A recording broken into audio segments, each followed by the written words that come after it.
Hey,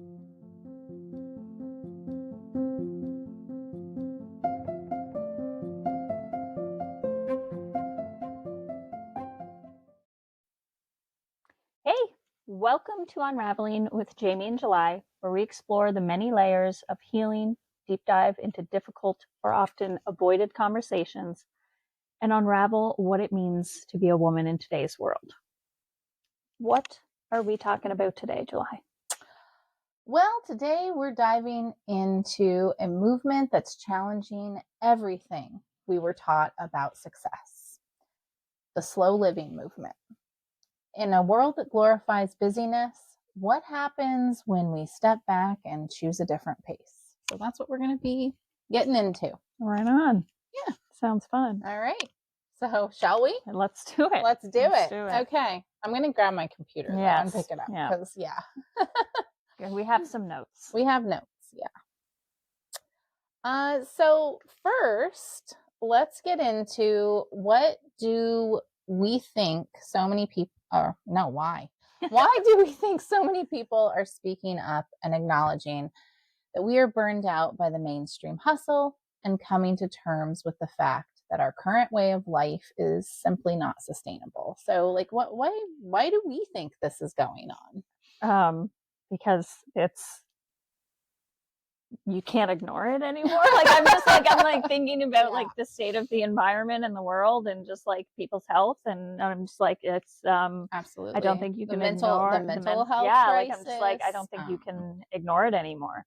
Well, yeah. I mean, cause we did our episode on burnout, and burnout is such a serious situation that so many people are dealing with that, like, we got to slow down. Yeah. I think I'm sure this will probably come up again within this episode, but I really think that when COVID happened, there was this, like, I think so many people really kind of woke up to the fact that, like, the way we're living is not sustainable. No. And like, also, COVID forced change. Like, it forced people to look at how unhealthy we were living. Right. And because, like, you had to take that pause and you're just sitting there and you're with your own thoughts. And I mean, let's face it, like, there's a direct link between all the healing that's happening and the timeline of when COVID happens, absolutely. Right. Well, and I think with COVID, like, when there was different lockdowns and stuff too, it forced people to kind of take up new hobbies, and it seems like a lot of those hobbies was like lifestyle stuff or like growing things. Like, I mean, I remember at one point there was like this surge and like you couldn't get seeds anywhere because everyone had just bought seeds. And so I think handicrafts, like crocheting, exactly, and so I think like people kind of, we had to go back almost to a different way of living, a slower way of living, because you couldn't go out and do anything. And so I think it really shifted a lot of mindsets too, of like, well, and I think we have to go back in order to move forward and it be sustainable. Like, because there's just, because it, like, with the slow living, it's not just slow living. Like, that has come off of, like, just slow fashion, right? Slow food. Like, this has been an ongoing thing with the slow living has come after the concept of, like, slow fashion. I've never even heard of, like, slow fashion. You've never heard of slow fashion? So slow fashion, the concept, because there's fast fashion. Yes, I mean, I've heard of that. Right? And so fast fashion is that consumerism and the, buying too much, and the clothes are made really fast and you go through them really fast. They're not made quality, so they're going to wear out faster. Like, I mean, really, fast applies at every level of these items, like lifespan. They're made quickly. They're made cheaply. By people that aren't being paid or treated, right? But that's a side note, but an important one. And so then we go through them fast, right? So, and it's only, a t-shirt's only $5, so now I'm going to go buy another t-shirt, and Yeah, and the cycle goes on and on. So that's fast fashion. Yeah. So then slow fashion is the complete opposite of that, which started pre-COVID, like being a thing. Okay. Of, you know, buying something that's made by hand locally. Right. Or, you know, or at least within your country, it's quality and it's going to last the duration. Right. Like it's going to last for years. Yeah. You're going to have this item. You're going to pay more for it, but it's because of the quality and it's also ethically produced, right? So that's slow fashion. And is that a like term that's actually, because like I've literally never heard the term. I mean, yeah. I know the whole like, yeah. No, it's a term. Okay, cool. Yeah, no, it's really awesome. Cool. And like, yeah, you can go online and you can actually look up slow fashion and you'll get a bunch of different designers that make. Yeah. Cool. Okay. Yeah.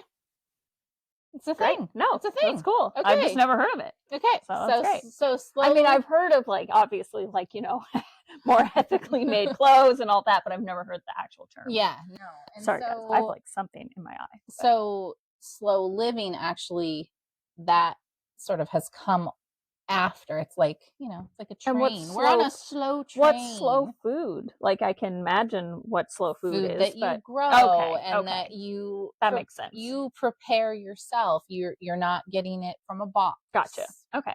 Right? Like homemade. Yeah. Cool. But also once again, I've never heard the term, but well, we do slow food with our pickling and fermenting and all that stuff and baking. I mean, I do slow food. I cook on a wood stove, so yeah, no. Well, we live a slow life. Yeah, truly. In the scheme of like I mean, we could do more. I'm sure. For sure. Yeah, but the whole point you could talk slower. Yeah, the whole point of slowing down is not doing more. So yeah, we could do more on our life of slow living. We could. Does that even make sense? Oh my God. I don't know. So let's get into some questions to help us discuss this. Let's see. When did you first notice you were exhausted and what were the signs? It was 1999. I was 10 years... No, I'm kidding. I was 10 years old and I just was like, I'm done. Sometimes I think maybe that is true though. I know, in childhood I realized I was exhausted. Right. Yeah. I was born that way. No. Okay. For serious.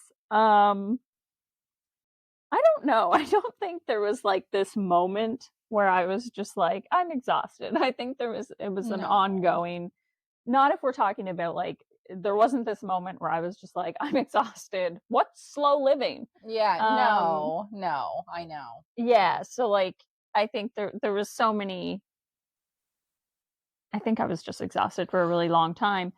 I think slow living came out of like necessity. And I don't know, like, I don't want to speak for you, but at the same time, we've been neighbors for the last several years. So I think we just kind of naturally moved into it. Yeah. I think we already had been doing healing. I know I myself had been doing the healing from burnout, and it just kind of, it naturally came out of necessity. Out of necessity, and also like, I know like for myself, it's what my soul always wanted. I didn't know the words for it. I didn't know what that meant. Like, you know what I mean? Yeah. But it was like, so in the journey of like healing and yes, like necessity of like having to find what like heal and live differently, it became kind of this journey of just like listening to my body and my soul and what I needed. And slow living became that. Yeah, no, definitely. So, do you remember believing at some point in your life, if you worked harder, you'd be more successful or happy or safe? Like, did you ever have that kind of feeling going on? Totally, yeah, absolutely. Yeah, like I think that was like most of my life before now. Definitely. Well, I mean, because it's what's in society. Well, exactly. It's what we're taught. I mean, when I think back, like, oh my goodness, I saw some like Instagram clips the other day, and it was like 20-year-olds, And I was just, and I don't remember what the clip was about, but it was just like they were just having fun and like so free. And I was like thinking back to my 20s, and I was like, I feel like I was so old in my 20s. Like I feel like I've aged backwards because I was so stressed and so exhausted and so just like so You're right. unhappy. I've never thought about So that. unhappy in my 20s. And like I was kind of like Yeah. I it was the first time I ever had a moment cuz I've never looked back on my life and been like I wish I could go back. Mm-hmm. And it was the first moment I had this moment where I was like, God, I wish I could live my 20s again. I would do it so different. Not in a regretful way, but just in a like, God, like I had the weight of the world on my shoulders for no reason. And for me, it's my 20s and my 30s. Yeah. Like it went on for 2 decades. But yeah, no, you're absolutely right. And I guess I have thought about it a little bit, but yeah, like the way you just laid it out, it's like kind of aging backwards. Yeah. I mean, doesn't show it in the mirror. Or the like body where you like wake up in the morning and somehow you hurt your neck. Yeah. But sometimes it shows it in like how I dress a little bit when I think about it. Just, yeah, just like more, I don't know, like I've definitely just relaxed. I've let go, you know, when I was all wound up and in that process, like just operating in trauma, basically. I definitely always wanted, I knew that something wasn't right. And I would say like, I just want to let go. I just want to let go. I mean, I would write it in my journals. I would pray about this, and I definitely have gotten there. But like, yeah, it is aging backwards. It's being more free. Yeah. Like, Just like letting go of so many things. Like when I think in the span of like, for me, like even less than 10 years, like I think really I kind of started when I was like 30. Yeah. So in the span of like 5 years, the difference in me in like how I feel, like mentally, just like the things I care about and don't care about anymore. Like I cared about everything in my 20s, and like me too. I'm just like, gosh. oh, the stress, the worry, the constant, like no wonder like, you're exhausted. Well, and that like that feeling inside of like constant tension and urgency. Yes. Yeah. Like for sure. Like the way I always describe it is you just kind of feel like, ugh. And it's the thing is like for both of us, it's through healing that we've gotten to where we are now, through energy healing, plant medicine healing, doing a lot of personal reflection, a lot of growth, like, and doing it consciously, like on purpose, right? But yeah, like we're conditioned I mean, to I be think this I way. even look younger than I looked in my 20s. Yeah, I don't know if I can say that. I do. But, I mean, I know I can right now. Yeah. But then again, I'm approaching 50. Yeah. So, you know, it happens. But I think when you look happier, you look younger anyway. Oh, for sure. And I mean, I'm definitely happier. Definitely happier, more fulfilled, just relaxed. I'm just more relaxed, man. I'm chill. Chill the fuck and out. I love just it. Chill the fuck out. Yeah, I love it. But yeah, like with the, you know, this question, if I just worked harder, I'd be successful or happy or safe. And it's like, we were taught that shit. Oh yeah. Like that that stuff was like pushed on us. I mean, how many times you hear, feel the burn, no pain, no gain. Oh, you know, and I know those things are kind of applied to exercise, but like, but no, it's the no pain, no gain thing, I think just like that just spread out into life. Well, and there was like merch that was like, you know, feel the hustle. Oh my god. Yeah. You know? I'm pretty sure there's shirts that say like hustle or something like that. I don't know. Yeah, no. People used to say constantly that word all the time, like, are you hustling? But you got to get out there and you got to hustle. Got to hustle to make it in life, you know? Yeah. You can sleep when you're dead. You can sleep. Yeah. I mean, and it's just pushed like go. And, you know, if you're not achieving, then what's failing. your point? You're failing. And if you're not being productive, if you're not producing something. Well, so what do you do? What do you do? That's like the first question you get asked everywhere in life. Well, what do you do? Yeah. I'm not gonna lie, this is a little side note, but like in the online dating world, when I see that question, it actually makes me nauseous. I'm like, I don't want to answer that question anymore. Who cares what I do? Do you care if I'm a good person? You know what Or I would like, say? I'd be like, I live. yeah, yeah. That'll I weed should them go. Oh out. my god. I mean, I should.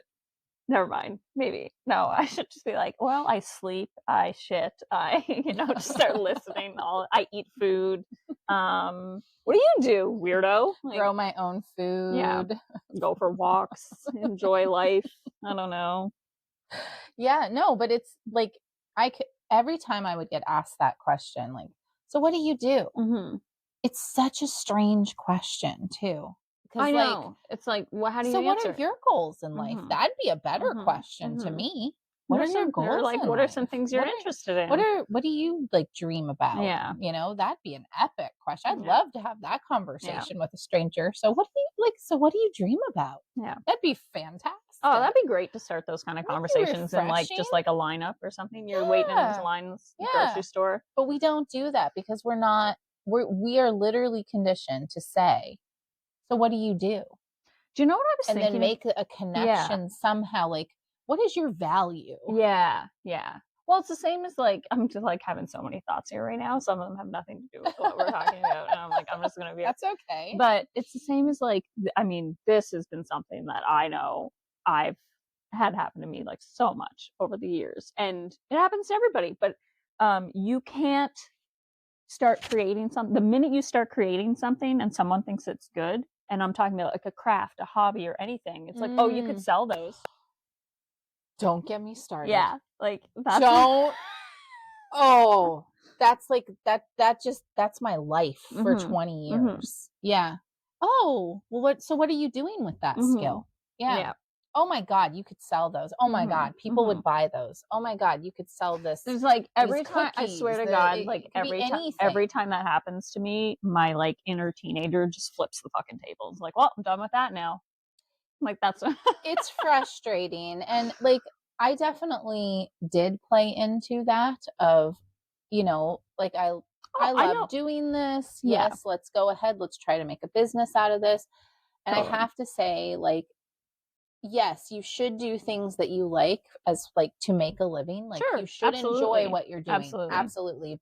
But you do not necessarily have to take something Well, you don't have to that is your monetize everything. passion, Yeah. that is yours, and monetize it. Yeah. It can just be yours, Yeah. and that's okay. Yeah, just for the enjoyment. Just for of the it. enjoyment Yeah. of doing it, just for the enjoyment of making things for your family, Yeah. whatever. To be totally fair, I will say I have also said that to people because it's something that we're just it's in our culture. Yeah. It's in our culture, and it's like it's almost like giving a compliment. Yeah. Right. Well, so yeah. you think It's it's like, a oh my God, nice you could thing. sell that. You do, but I would say be careful with that statement. Yeah. I need to remind myself too. But well, also it's kind of like, I mean, everyone knows that they could sell anything if they wanted to. I don't think they really need the like reminder.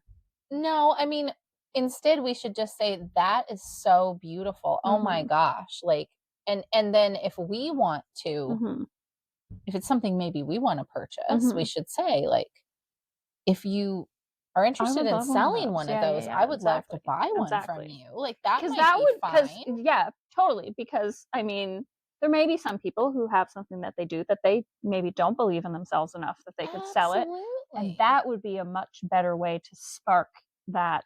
Yeah, it's right? just Of planting like, a seed for them to make their own choices. And then if they hear that enough from people, maybe they decide to make a business out of it. But you don't have to make a business out of it. No, exactly. And, like I've done a lot of business with sewing, and I love sewing. I'm really good at it, and it's something I'm passionate about. Like I can consider myself like a fabric artist, but I have to say, like,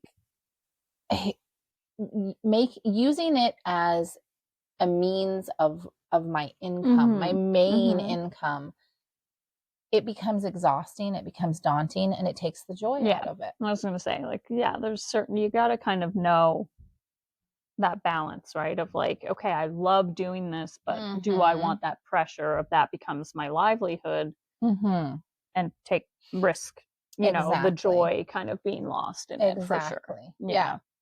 No, so Yeah, that's just part of how we're conditioned. So Yeah. let's see. So with that question, it had like a sub question. No, we totally missed that. How did that belief show up in our lives? Well, the belief showed up by the conditioning. Yeah. Yeah, like I think we did cover it. Yeah. So how often have you noticed this as a serious issue amongst women? Well, I don't know exactly the number of days I've been alive because it's probably a high number. But I mean, probably about that often. Oh my God. Got to tell you something. Okay. I saw a strange number the other day. Did you know that on average, we only live for 4,000 weeks? Because you're talking about like, how many days you've been alive, but on average, we only live for weeks. 4,000 That's a lot of weeks. weeks when you think about it. Not really. I mean, when like it actually made me feel like, what? We only get 4,000 weeks? Oh, really? That's a whole different that as a whole different way. I'm like, there's what, 52 weeks in a year? 4,052. That's a lot. It's a decent amount. Well, yeah, it gets you to about in your 70s. It's gonna be okay. Gets you into your 70s. See, that's 70s. average though. You could live 4,500 weeks. No, I know. 5,000. I know, but it just made me think, like, I think that's a relatively. Well, like, I mean, maybe it's because I'm approaching 50. You're like, I different way. Yeah, you're like, I did the math and like the weeks. I've got more weeks that I've already lived. Yeah. Yeah. No, I just, I think 4,000's a lot. It could it just be more. Didn't seem like a very large number in the scheme of things to me. I don't know. In the moment when I read it, I was just like, oh, wow. You really got to make it count, man. Which, of course, you do. Yeah. So, yeah. Yeah. But I anyway, could see both sides of the coin. That's fine. Sorry. Total side note. But yes. That's okay. So you were talking about days. I don't know where to go from here. Like, we said, how often have you noticed this is a serious issue amongst women? And then you spiraled with 4,000 weeks. And I don't know if you're okay to carry on anymore. I'm worried about you. But I'm a little worried about me too. Yeah, because of the weeks thing. I don't know how many weeks I've left. None of us do. Yeah. No. Well, and I had to put that in perspective in the scheme of it. But the number kind of jarred me. That's fair. Initially. I was just like, never thought about that. I've never thought about the weeks. Like I've seen the number for the days. I think the number that is more concerning is that we lose about I forget how many years of our lives. No, not sleeping, scrolling. Oh my God. It's a really high number. I want to say 20 years, but that seems insane. It can't be 20 years. That's way too much. I listened to a whole podcast episode about it, and if it's actually 20 years, that's terrifying. It can't be. How many years? The research is out there. It was a Mel Robbins podcast episode. We are getting so off track. I know. But this is your fault. You started it with the numbers. I know. Well, this is how we roll, right? Yeah. Now we're going to find out, guys. Well, we're going to see. We'll see. Well, hopefully. According to various studies, the average person could spend around 5 years of their life scrolling through social media. 5 years, eh? And that's still a lot. They're especially when you only get 4,000 weeks. That's wonder how many like weeks. That's based on 2 hours a day. Yeah, no, the numbers are higher than that now. Like I listened to a podcast episode with like the latest research on it. The numbers are much higher. People are spending like 6 hours and above on their phones in the run of a day. What? Yeah. Oh my God. Amongst certain age groups.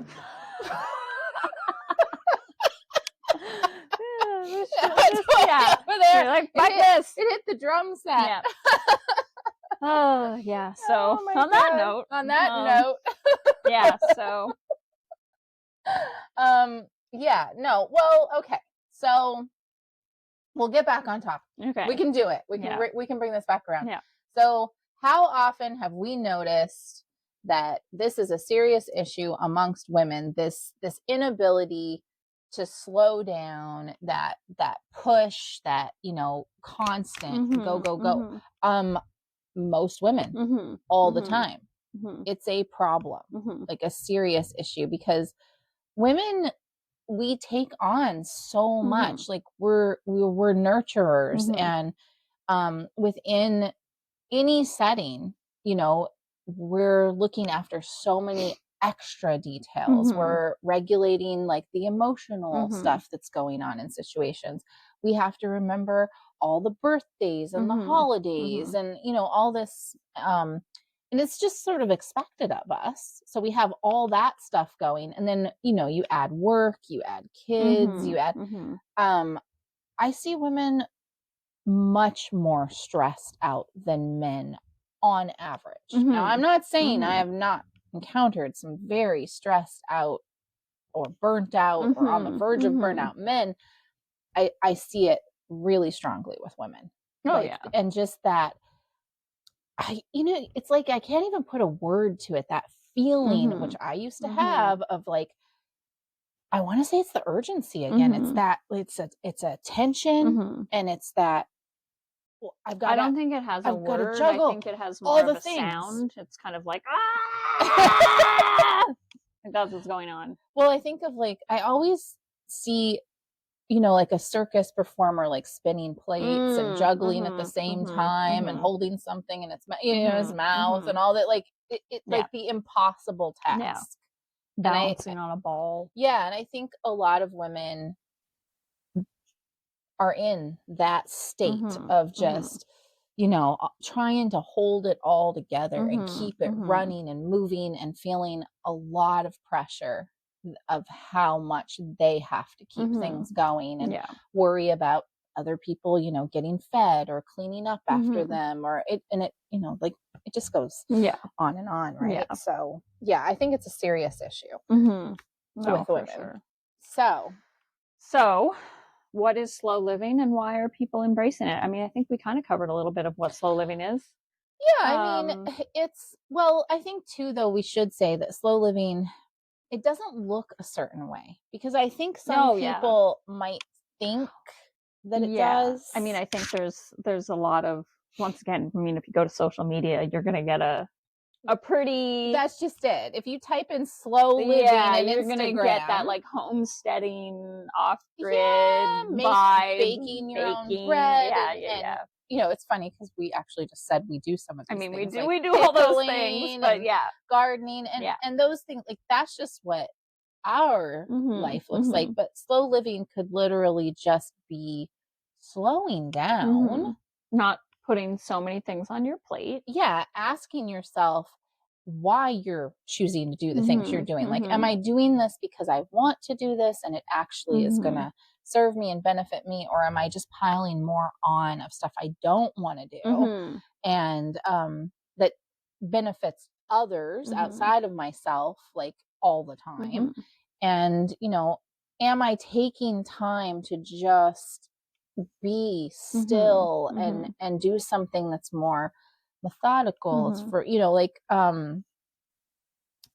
you could just be taking up crocheting, for example, and you devote time to that and you step back and you take more time to read and to rest and relax, right? Like it doesn't, I think so often people will see an image and they'll think that they have to like achieve that image, because the truth of it is that those images of slow living that we see in media, they also require a lot of work. 100%. You know, like, I mean, we know this because we live on a farm and it's constant going and planting and big crops and that kind of thing.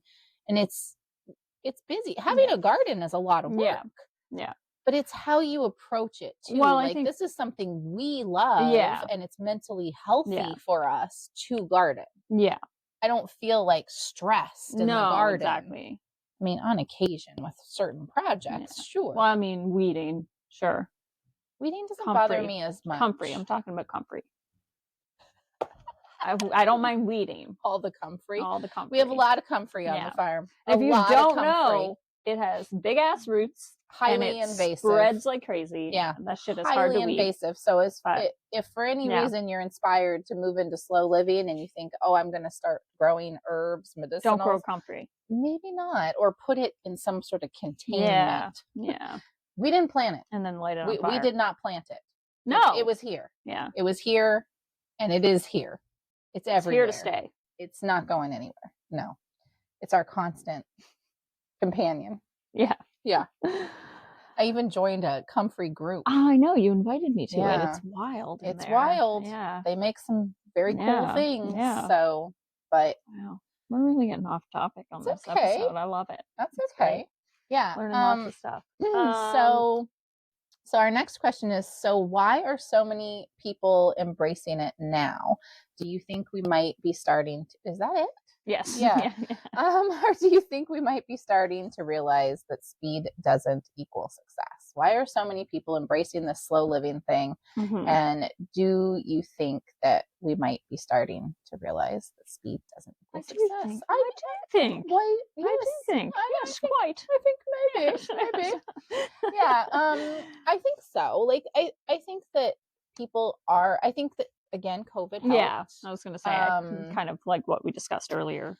I think we're embracing it because we know that, like, more and more people are waking up and starting to realize and know the way that we've been living for the past many, many years. It's just truly not sustainable. Yeah. It's not sustainable.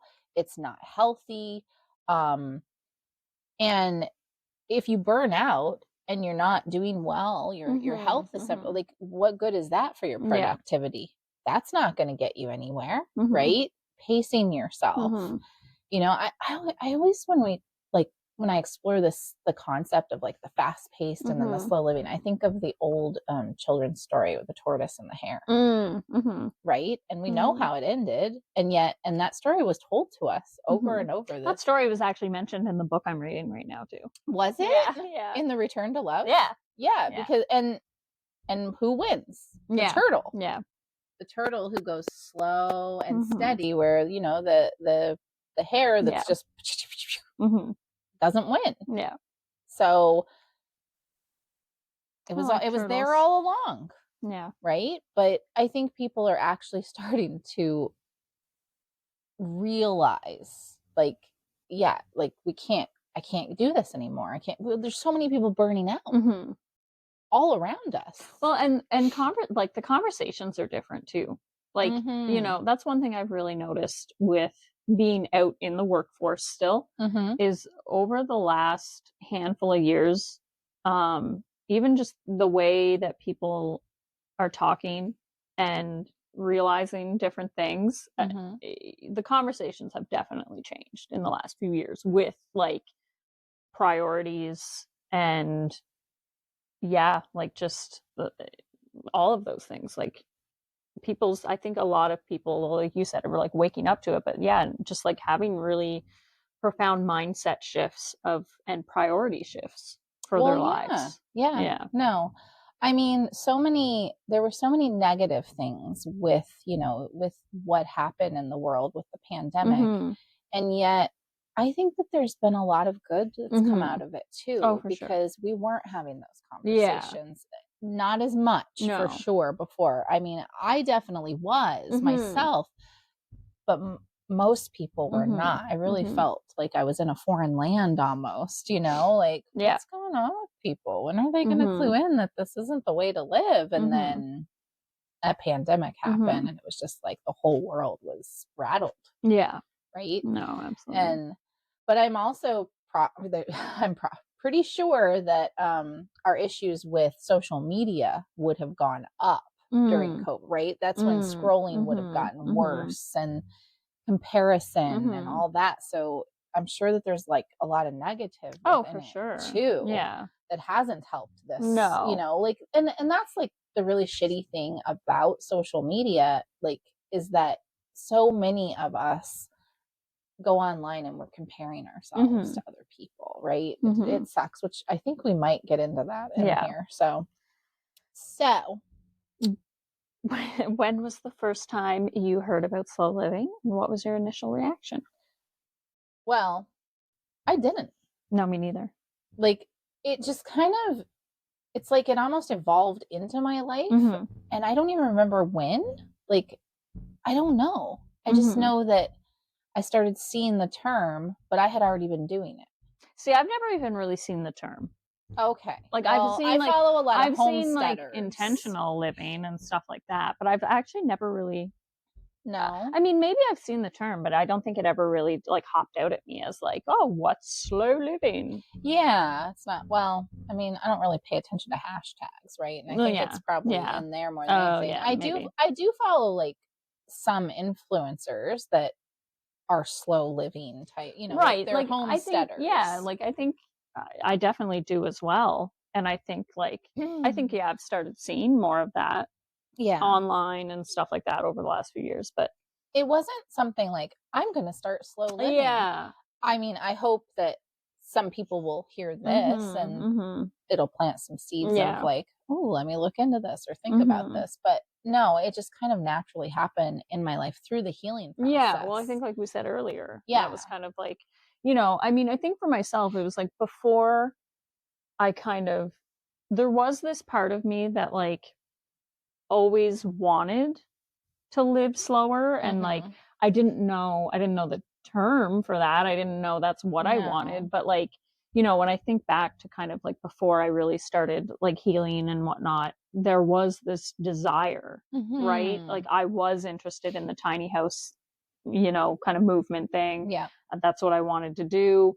I wanted to be more off grid. Like, Mm-hmm. those things were already something I was really interested in and brewing. I wanted to garden. I wanted to kind of Mm-hmm. like, I wanted to live a slower life. I just didn't know that that was a thing that was Yeah. possible, or like a movement basically that was happening. So then it just kind of, the way my life moved with healing and all that kind of stuff, it's like I got to this point where I, had the opportunity to make that leap into like a more slower paced life. Lifestyle. Yeah. Yeah. Like for me, like I'm thinking back to just kind of the evolution of the whole thing because again, I think so many right now would equate the slow living, this ideal in their head of like essentially like what we would see with homesteading, Right. right? Now, my family homesteaded for years. Mm-hmm. I was not living slow. Mm-hmm. You know what I mean? Because it's really an internal thing Mm-hmm. more than Mm-hmm. anything else. It's the way that you approach things. Mm-hmm. It's the way that you spend your time, like with the way you delegate your time and Mm-hmm. how much time you're taking for that downtime. Yeah. It's moving with more intention. I Mm-hmm. think slow Mm-hmm. living and intentional living are the same thing, Yeah. truthfully. Moving with more intention in your life, and mindfulness, like, instead of Unless, just like, oh, I got to do all this canning. yeah. Well, oh gosh, okay. Instead, you're slowed down and you're Yeah. like, I'm going to enjoy this today and Yeah. I'm canning. And this doesn't have to be a Well, it's not stressful yeah, thing. it's like you're making decisions more purposeful and mindfully as opposed to fear-based, right? Like you're not Yes. living in that like stress of and fear of like, oh, I have to do all these things. I have to, Mm-hmm. I have to work 80 hours a week, like, Yeah. and I have to do this. Like you're not in that. It's Yes. I think it's much more It's, of a, it's yeah. a mindful way of living where you're actually factoring yourself into the way you're living and your Yes. health and your wellness and balance And in that. asking, what do I want to Mhm. do? Mhm. Why am I doing Mhm. this? Like doing a lot more reflection Mhm. on how you're spending your time Mhm. and the way, like the energy that you're putting forth in your Mhm. time, right? Like Mhm. cuz you got to take that oh, that Mhm. thing I just can't give a name to exactly, that feeling, and Mhm. you've got to just let it dissipate. Just let it Mhm. go, right? And just, what am I doing? What do I want to do? I enjoy baking the bread. If Mhm. that's Mhm. part of your thing, like not not in a rush, not in that Mhm. panic, Mhm. right? Like, oh, I've got to do this Mhm. today, Mhm. You're not making dinner stressed about Mhm. dinner. You're Mhm. like, I'm excited to make a new recipe. Mhm. Like, this is fun. I'm going to have fun with it. Mhm. There's a lot more fun Yeah. in this way of life too. Yeah. Like, we have a lot of Yeah. fun. So, yeah. Okay. Well, what was one small moment when you felt slowness in a way that actually nourished you? I don't know. I think that it just inherently is nourishing. Like to do it, once you start moving into it and getting that rhythm of a more mindful and intentional life, I think it just naturally nourishes you. But like some things that I find especially nourishing, so I would say, oh, I love it. Like I love heating the house with wood. Like that's definitely like it takes time to do it, and like you have to be attentive to it, so you're doing it intentionally. And when it comes to the season of like getting the wood stove going, I actually get excited about it. Like I enjoy that Till part of my February life. hits. Well, we're not going to talk about February.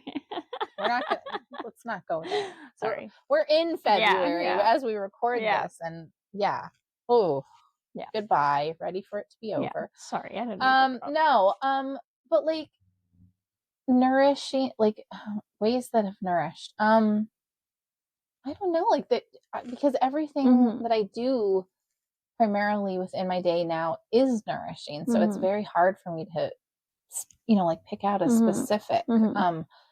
I remember in the early days going walking,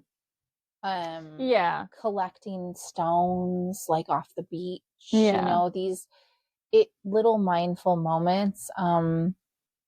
One of the very early things I did, and this is going back years and years and years, was my gratitude journaling. And I remember it was nourishing. Like at first it was a pain in the ass, and it was sort of like, oh, okay. But I like was making myself form the routine. And then it became something that was very, it was soul nourishing. It was food for the soul. And I think that that's really what we're seeking here I love is food.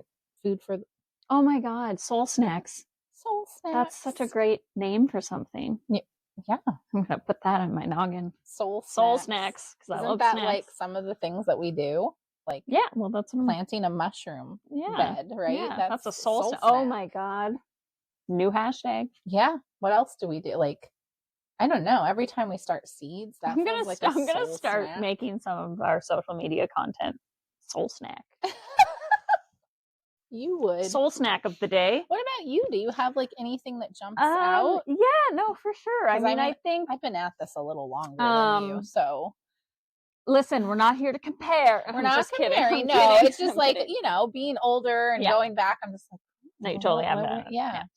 Well, I definitely agree with what you said, where it's like the whole purpose is basically that your life itself becomes more nourishing. But I think for me, like moments that are like specifically very kind of jump out as very nourishing is like anytime I'm just like wandering, like I go for walks, but there's walks and then there's wandering through the woods aimlessly. And walks are wonderful and they're so great, and I love them. But wandering through the woods aimlessly is just like, oh, I just love it. Like even talking about it, I like can remember, like I just get the feeling of it, and I'm just like, oh my God, I can't wait till the snow is gone and I can just wander off path through the woods. And like I love that. That's kind of, for me, that's like time doesn't exist. That's probably, I love the woods too, and I love doing that. For me, I would say it's probably the beach. Like just it's such a And then another one, something that I really noticed this year for myself was like cooking. The way I started cooking has really changed. I used to always just cook to feed myself, and now, like this year, this winter specifically, I'll say, because I cook on a wood stove, it's like I really kind of started trying new things on the wood stove, like baking and all that kind of stuff. And now I'm not doing it every day where it's like cooking's this like wonderful, mindful, like, but I started kind of doing it where like on the weekends or like one throughout the week or something, I would pick one thing. Like I would find a recipe that I really wanted, because I also have like an insane amount of recipes saved. And I was like, okay, you got to start doing something with some of these. Like they're just here. So I started just like picking something, and I would do like one thing on the weekend where it just became this like, no, this is like what I'm doing right now. And I'm cooking, I'm not thinking about anything else that I have to do. I'm just making this meal for myself. And it was interesting because like I've always loved food and loved cooking and baking, and I kind of like lost that for a while where especially over the last few years with shifting into moving into living in an off-grid home and just like all the other things that were going on in my life with, you know, having so much grief and stuff to deal with. I really lost sight of that. So it was really nice this winter to kind of slow down in that way and start, like, it really helped me kind of like remember how much I love food and like cooking and the joy that comes from like nourishing yourself, like making, like, I kind of started doing this thing on the weekends where like where I'll like pick a meal and I'll make it and like pick a like movie, right? And kind of have my own little like dinner and movie with myself. Which is awesome. Yeah. Yeah. So. No, you're right about the cooking because there's that preparation when you're cooking. I mean, this is a great example of the slow living because there's the gotta feed myself or gotta feed the family. What am I gonna throw together? Right. And then there's the, whether it's following a recipe like you're doing, or like for me, I kind of look into recipes because I have so many saved too. And then I just kind of do this intuitive cooking thing. Like sometimes I don't even know what I'm making, but I'm just like, I'm making food right now. Yeah. What flavors are speaking to me? What I'm very mindful in it, right? Yeah. Like I'm in it. Yeah. I'm in my own world. It's almost like meditation. It's like art. Yeah. I would say more. Oh yeah. Like, it's like art. Yeah. No, I'm just in my zone and and the kids will come by and they're like asking me, like this actually recently came up. They're like, "What are you making, Mom?" And I'm just like, and I'll say, "I don't know." And it was frustrating them. And I had to actually like pause recently and say, I was just like, when I say I don't know, like it's not because I'm brushing you off or like I like truly don't know what I'm making. That's I'm kind of just like, in it. excuse me, anytime I make soup and then someone's like, what kind of soup did you make? And I'm like, I don't know. It was soup. It's delicious. Yeah. But because I'm usually like when it comes to soup, I'm just kind of like, what's in the house? Yep. Well, yeah. Yeah. And then, this is interesting. How can I add something new to it? Right. Like to spice it different or no, it's a journey. It's wonderful. So considering that so many of us acknowledge that something needs to change, why is slowing down so challenging for us? Because we were conditioned to not. We have been like, this is not something political or anything. This is facts. This is historical facts. We have been in a society of conditioning. Yeah. There is a systematic thing at play here that benefits this, the system that created the conditioning. And it has taught us to go, go, go, produce, produce, produce. We're worker bees. We were made into these worker bees that provide for this 1%. And that's just a fact. Like it's the way it is. And the way kind of like the systems have been created, you then become dependent on them. Yes. You kind of, in a way, you get stuck in that rat race. You absolutely do. And, for women, like it's been a really rough go. I mean, it's been rough for all of us. It's just that women have all of the same expectations that the men have put on them now.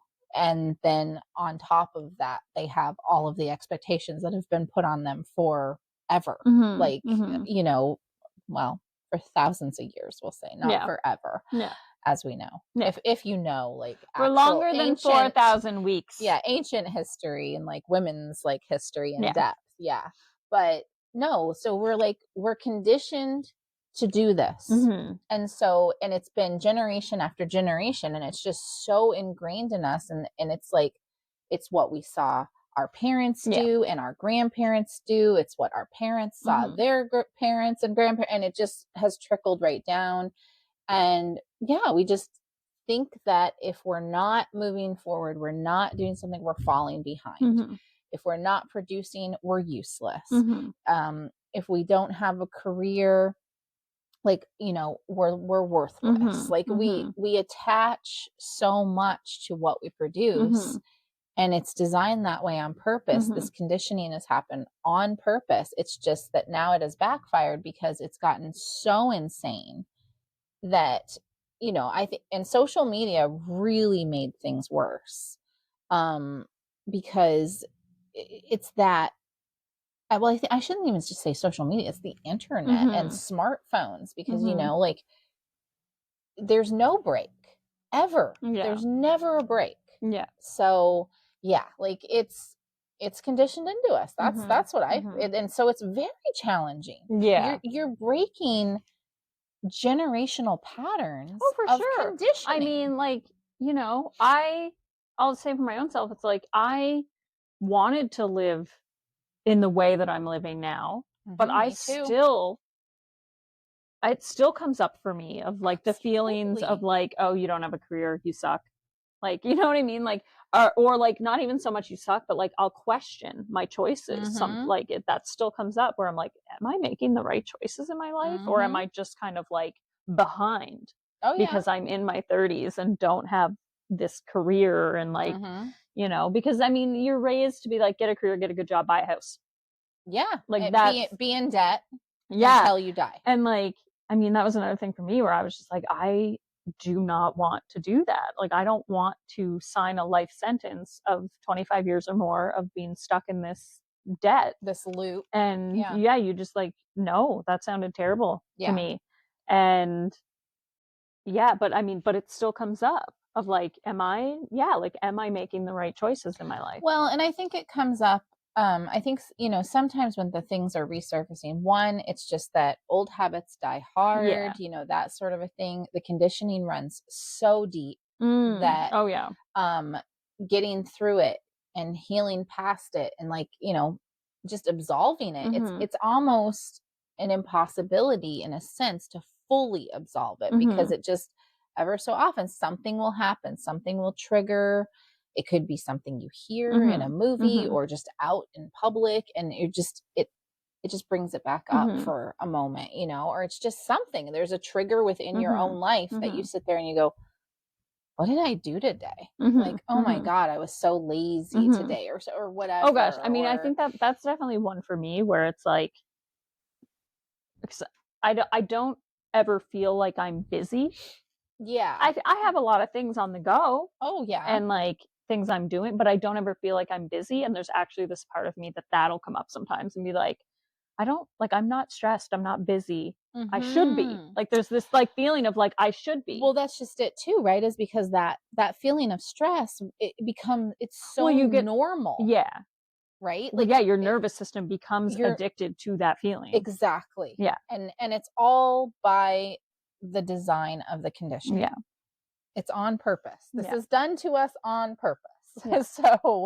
So yeah, so getting through it it's a challenge. Mm-hmm. It's a challenge, I think, for anybody, and I think it doesn't matter how long you've been healing it Mm-hmm. Mm-hmm. necessarily. I mean, I've been at this now for, we're coming on, you know, like consciously for a decade, and things still come up. Mm-hmm. They Mm-hmm. do. And I go, oh, like, Yeah. Well, yeah. luckily you catch them. Oh, for sure. You, And I you get, think I guess I should say too, like for myself, when that does come up, I kind of just like, you know, reflect a bit on my life, mm-hmm. especially when I'm kind of like, oh God, am I making the right choices and that kind of thing. And it's like, you know, I kind of reflect and be like, well, would I want to be living Yeah. any other way? Like what if this isn't how I'm meant to be living, what other options are there? And Mm-hmm. do I want those options? And it's typically no. Oh yeah, Yeah. no, like it's Am I going to because go back to a different way of living, basically, kind of thing? And it's like, no, I don't think so. no, because you can look at these, you know, what has been Mm-hmm. normalized as Mm-hmm. like the normal, you know, the goals that you should have, the way Mm-hmm. that you Mm-hmm. should live, and we see people around us who are still playing into that Mm-hmm. system. Are they fulfilled, relaxed, happy, because I see a lot of really stressed out people more often than not. Right. And I see a lot of very sick people. Like even people who are like, yeah, I'm happy, I have a good life, but like they're dealing with lots of illness or mental health issues. I guess I always kind of look back to, because like it does drive me a little when, not like in any kind of way, but just like, when you hear people, oh, I'm so busy, I'm so busy, I'm so busy. And for me, I kind of like, I don't know. I guess at the end of my 4,000 weeks, I don't want to look back and be like, God, I was busy. No, you know what I mean? I mean, and sometimes we are busy. Oh, for sure. I say it for sure, but like some of us are wearing a busy badge. Yeah. We think like it's, one of the Girl Scout badges or something we're going to get, like the busy badge. And it's I'm like, you're not going to get a reward for it. Life like that, by the way. What? 4,000 weeks. I like it. I like it. See? Yeah. See? Yeah. Well, we have some notes here, so I'll just read them because why not? Yeah, like, why not? So this is kind of like in response to like, so this slow living, it sounds so appealing, but why is it so hard to truly embrace it? So I don't know. I just wrote a couple notes, like conditioning to equate slow with falling behind, like we discussed. A culture that praises productivity and efficiency, which we discussed. We reward those who can do the most in the least amount of time. So true. We start with that bullshit in school. And I have a very strong opinion about this with timed testing. I am sorry, but there is absolutely no reason that a test should be timed. And yet it's what we do. Well, I mean, really the only time a test should be timed is if you were training to be someone who like dismantles bombs. Let's be honest. Yeah. Like, I mean, obviously, yes, within reason, the kid, like kids in school, like focus and all that. But like to be like, okay, this is a timed, test and see how quickly you can answer these math problems or do, whatever it is. And it starts when kids are in public school. Like, how fast can you move? Because if you move faster, that's better. Right? Oh, I'm done. Like 5 minutes, right? Well, it's and it's like, oh, good for you. It's starting that cycle of like stress and hustle right off the bat. Yeah, it is. And let me give you a reward for how fast you went, or how many can you make? How many of these puzzles can you solve in 5 minutes, 10 minutes, whatever it is, but putting that time on it, like that can be perfectly appropriate in certain clinical testing for sure. But as a general day to day of humans, well, yeah, come on. It's like learning should not be this like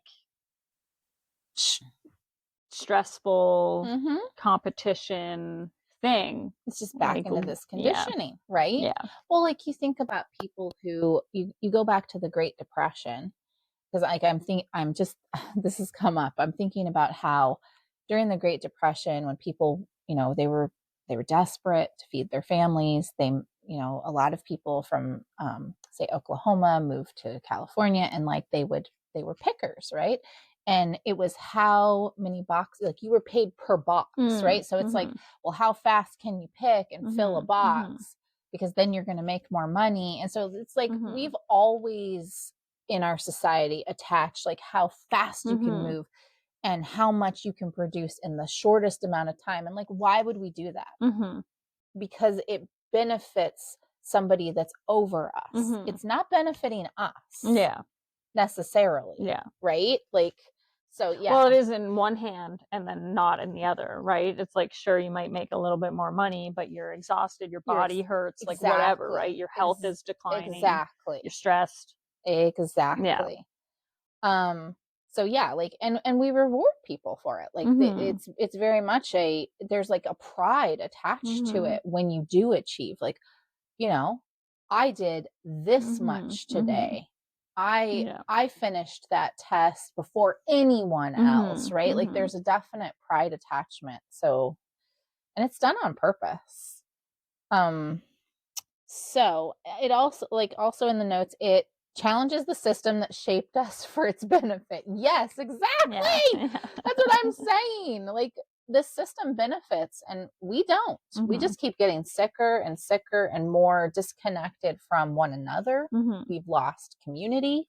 Like, the loss of community in our constant go busyness is, it's so sad, and it's, I feel, a big contributing factor to where we've gotten with mental health. Oh, for sure. Yeah. Like, we need community. We are communal animals, and we've lost that. Yeah. So dopamine hits of busyness, that's another thing, right? Like, with busyness is like, well, that's kind of that nervous system thing we were talking about, right? It's the nervous system. You get used to that. And my favorite, the pressures of capitalism. I just can't. I don't know. I just can't. It's okay. I can't. It's gonna be okay. It's so bad. Capitalism is so bad for us. Like, and it's so bad for, like, women. We feed that system. I think we're going to be doing an episode on this a little bit more in depth, but just to plant the seed for this, it's like, if you haven't thought about it, or you're not talking to your girlfriends about it, like, we have a serious issue. We have a system that makes us feel like shit about ourselves, that keeps us exhausted and drained and needing these products that are produced. And then we buy. I mean, women keep that whole thing functioning. We are the bigger purchasers. Yeah. And they, by making us feel so crappy about ourselves, look at what they managed to sell us. Fast fashion. Oh, I'll go shopping and then I'll feel better. Oh, I'll buy this new makeup. I'll get this new treatment. And it's a constant. And now capitalism has even, like, grabbed onto, like, the healing aspect of life, right? It's sickening. It's just absolutely sickening. So, another note, we often set standards for ourselves based on our impression of other people's lives, like the curated versions we see on social media, which create an illusion that everyone else is achieving more.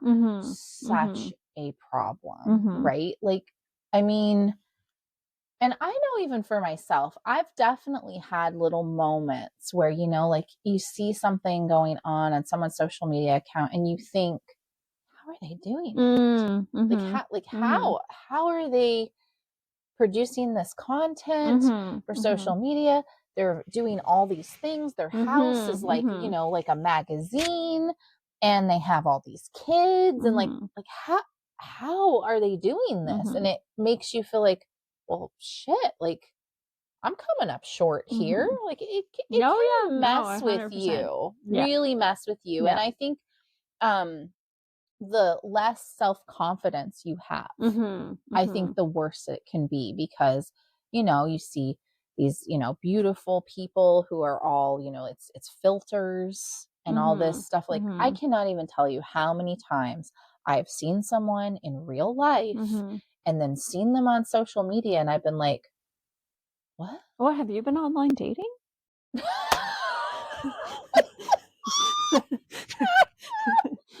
No.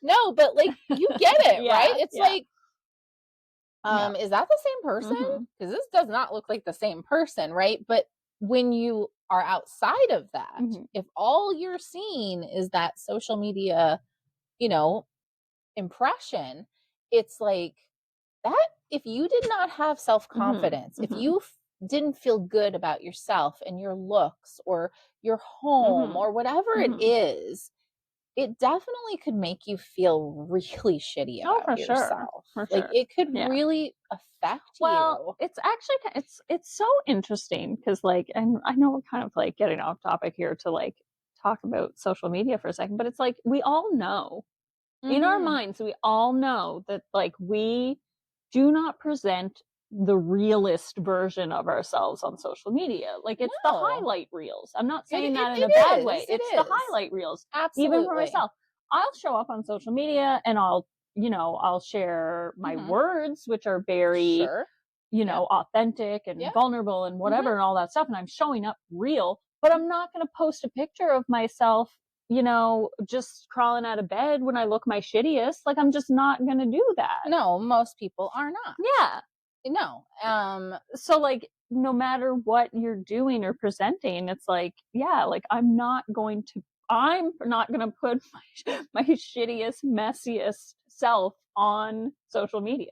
Well, no, like you're not going to go into a big post on how you've had the flu for 3 exactly, days. You're right? not going to see their struggles really so much. Exactly. You're not going to be like talking about how, you know, what bad happened to you per se in like an Instagram reel. No, and that's what I mean. I just find it's sad and like that we do that we compare, that we feel like shit about it. It's human. It is. It's the way our brains work. It's the way social media has been designed. Like it's the studies also in the conditioning. It's also in the conditionings, but like the studies they have done on the mind, the brain, and how it works to make all these social media platforms like addictive, is insane. Oh, it absolutely is, and terrifying. Because it works. Like when you start to learn about it, you're like, oh my God, this has been designed perfectly. It is. And it definitely, I think, does, you know, in general, the internet does not, it's not the greatest thing in regards to living a slower life, a more intentional life. I was going to say a healthy life. A healthy life. Like, I mean, it's learning to have moderation in it because I mean, I love Pinterest. I love going on there and looking at recipes and getting ideas for decorating, but it's also not, it's knowing that, you know, if you can't do that, or if you try to do that, you don't have to feel bad about yourself. Like you're just trying, you're just having fun, and it's okay. And your recipe might look different, or you know, you might not be able to afford that fancy ingredient, and that's okay. And you know, your house may not look like it's in a magazine, but that's okay. You can add what makes you feel good, and finding, you know, getting past the comparison. Because I think, again, this is another thing that happens in public school is, you know, so it's that conditioning of, you know, kids are compared to one another. And when that starts at such a little age, and then it becomes so ingrained. And parents do it to their kids too, unfortunately. Like that happens. They compare kid to kid. Like, why can't you be like your brother? Or, you know, I don't understand. Everyone else's kids are doing this. Why aren't you? Like, some parents speak to their children that way. And I think, you know, so much of that has gone on in our society for so long, that between our just natural human instincts of like judgment and like how we make our way through the world, combined with the conditioning, it's just a recipe for disaster. No, absolutely. So what were the biggest mental blocks you had about slowing down? Did you have any mental blocks about slowing down?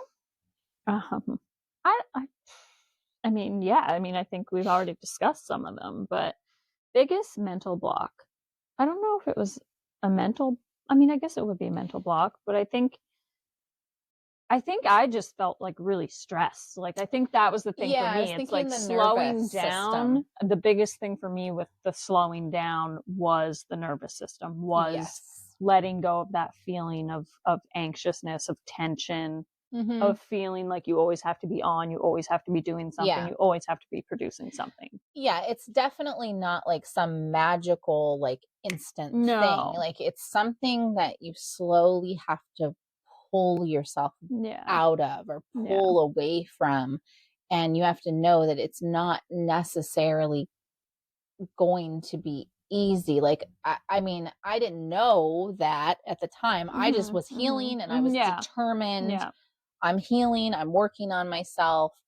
I know that I can't live that way anymore. Exactly. And definitely, yes, the nervous system, I felt, you know, uncomfortable in my body at times through the process of just that natural, like, I think, back. So I think that kind of like chalks up to, like, for my own self, it's like the biggest mental block would have been like, it's okay to do nothing. Or it's okay to do something that isn't for the benefit of making money. Too. Like, agreed. You know? Agreed. It's okay to do something that isn't thought of as productive. Yeah. because it is productive in a different way, in Right. your health, Right. in nourishing yourself. Like, Absolutely. It's, or, just, yeah, nurturing your spirit. yeah, Right. Yeah. But yeah. that is something we actually are supposed to be doing in our life, is nurturing our spirit. And if we weren't bogged down by all this, what I should do, what I have to do, what is expected of me to do, and we didn't have so much noise and chaos, and we were living more in connection with each other, with ourselves, with the natural world that we exist within, we wouldn't have like, we wouldn't even define, like, I need to do something to nurture my spirit, because our way of life would nurture our spirit, right? And we've lost touch with Yeah. that. No, for sure. So, So, okay, did you ever feel guilty for resting or taking things at your own pace? Yeah, that's our last one on that Okay, section. wait, what? What Did did it you say? ever feel guilty for resting or taking things at your No, own pace? yes. I think that's a short Yeah, answer. that's Just like, yes. yeah, We've covered that. absolutely. Yeah. And honestly, from time to time, I still do. Oh, me too. Yeah, Yeah. like No, I still do. I still do the whole, like, I mean, especially with like business, with like, yeah, me I too. do the thing of like, am I doing enough? Yep. I do it big time. I will say I do it big time. Like anytime like you send like messages of like, I did this, I do this like, oh my God, am I doing enough? Like I do it. I'm not gonna lie. It happens. Not always, but sometimes. Maybe I should stop sending those messages. No, it's fine. I like to I'm know what just you're trying to doing. let you know what's done. No, we communicate. It's Yeah, fine. no, It's it's good. good. It's good. Yeah. I have to do So, my own mental check-in with it. It's fine. no, I mean, yes, absolutely. Guilt, yes. Still, yes. Yes. Not near as often. Yeah, It gets less and less totally. all the Yeah. time. I catch it all the Yeah. time. But this is a long game. Yeah. This is not something you can just, I'm going to start living slowly now. How I'm many going to weeks start do you living think an it is? intentional life. Huh? How many weeks do you think it The is? game? Yeah. Well, somewhere around 4,000. There's been so many moments throughout this episode so far that I've almost asked you how many weeks that would be, but it's gonna become a thing now. I shouldn't have said. No, it's great. I love it. I love it when you give me weird ammo to just like be annoying with. Yeah. It's fantastic. So we have a few of like the first steps you can take towards living a slower, more intentional life. A few ways to begin are pace your days differently. So like take space between tasks instead of jumping from one thing to the next. That's a game changer right there. It really is. Because that for me, that there is like, when I didn't used to take space between tasks, that means I didn't take space to eat, or you know what I mean? So it's like the space to breathe, to go outside. So now it's like the space in between tasks definitely becomes okay. I have a bunch of shit to do today, but I also need to stop and cook myself some nourishing food, or I have to go for a walk because it's a nice day. And if I don't go for a walk, I'm going to be crabby or whatever. Right. Yep. No. And that's the truth. Yeah. It's just, even if it's just between tasks, pausing for one deep breath. It helps you to regulate the nervous system and to start to realize what you're doing, and take a 5-minute breather. Yeah, to be more intentional. Move your body a little bit or something, right? It's like it's a big one. So so that is about noticing how it feels to move with intention rather than urgency. And I think that is key for that's almost like training yourself to stop moving with such a sense of urgency, right? Gotta get it done. Gotta get it done. You're training yourself to take pauses, to take breaks, to be like, it's okay. It's okay. Yep. Identify your personal rush triggers. What makes you feel like you're constantly behind? Is it an overloaded schedule, unrealistic expectations, or the endless scroll of social media? Or option C, is it all of the above? That's a good one, though, identifying your personal rush triggers. Yeah, I think, identifying any of your triggers is just so powerful, for sure. It's a game changer. But is it an overloaded schedule? A lot of us have them. A lot of us have we've overcommitted. We've committed to things that we wanted to say no to. And, we're people pleasing. We're doing it out of obligation. We're doing it out of fear. A lot of us, like when in work environments, we think that if we're not the person to show up and do the thing, then somehow we're going to fall behind. We're not going to get a promotion. We're going to, like it's really, it's a struggle there. And a lot of, I see a lot of families with overloaded schedules. Like, well, I want my kid to have more than I had, so I'm going to let them join everything that they get into every sport. And I mean, I think it's great to have to be involved in some of that stuff, but like to, say have 3 kids that have it's 2 or 3 different things going on every week, like that's insanity. It's wild. That's really wild. And, your kids won't suffer by you saying no sometimes and you just having some, because it's not healthy for them. It's setting them up to repeat the cycle of burnout too. Right. And then the unrealistic expectations. That's a big one. Yeah. Like, oh gosh. Yeah. We put so much unrealistic expectations on ourselves and other people too. Yeah. Like just, really, really important. And obviously scroll. Yeah. Oh my gosh. Oh goodness. That's had to be like, I've had to do things with on my own like phone, like where I'm, I move my apps or I remove apps to kind of break the cycle. If I notice like that it's getting to be like where I'm always just picking up your phone. Like so many of us we just naturally check our phone all the time. And I was at a point, this like years ago, where it felt like no matter what I did, every time I opened my phone, I opened a social media app every single time. Well, you do and the whole like, how did I get here? Yeah, no, totally. Like I didn't even make this choice. Yeah, no, it's like you pick up your phone to like search something or like find an answer to something, and all of a sudden you're on an app and you're like, what did I even pick my phone up for? Or you got a text or a message, and so you checked it, and then the next thing you know, you're it's a real problem, and you can break it. Like you really can. So so another one is reclaiming your time. So start questioning what truly deserves your time and energy. Not every demand for your attention is urgent or important. So that to me is like prioritizing, right? Yeah. What are your priorities? Yep. Unplug from urgency. Not everything requires an immediate response. Let go of the idea that every email, text, or notification needs to be handled right now. That's a big one. That is a big one. Because not only is it like, even if you can let that go, other people will get mad at you for not responding. Or but can you let that go too? That's just the thing, right? So and we think like we've got to constantly be on, but you got to put the phone away. You got to say, no, like I'm not gonna set your business hours. Yes.